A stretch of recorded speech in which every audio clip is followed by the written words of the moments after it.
All right, folks, we are back with one of our favorite people in town, body language expert Jan Hargrave. And this time we are talking about the coaches. Okay, Jan, let's start with Atlanta Falcons coach Dan Quinn. Dan Quinn.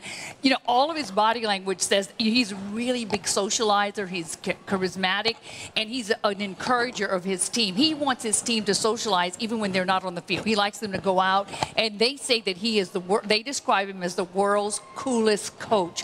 Because even when there was information about Tupac, he tweets about Tupac every now and then. So he's just real cool. He's laid back. He's easygoing. His hands on his hips, though, that's a big gesture of readiness. Seeing that picture there? Well, hopefully in a game he's ready. He's ready. But, you know, from their body language, even on the sidelines, he stands like this, and then, I don't know if we're going to talk about Bill Belichick, but Bill Belichick stands like this, you know, with his arms crossed this way.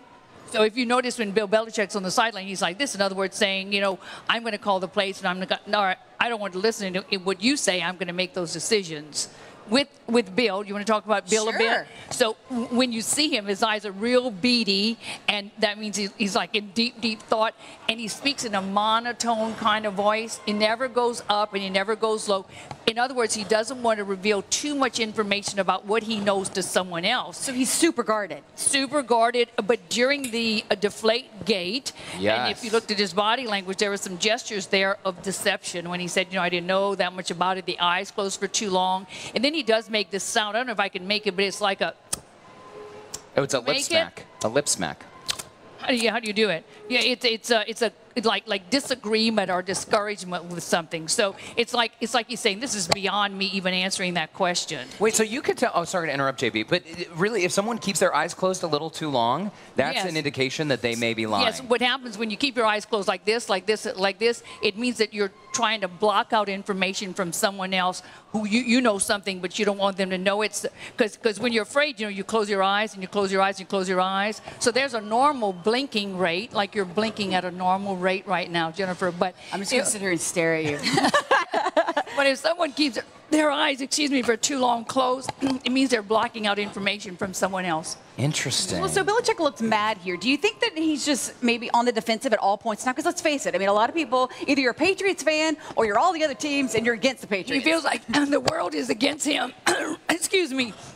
Right now, he never wants to reveal too much information at all. He's always got this just scour. Well, maybe that's just his face, though. Yeah.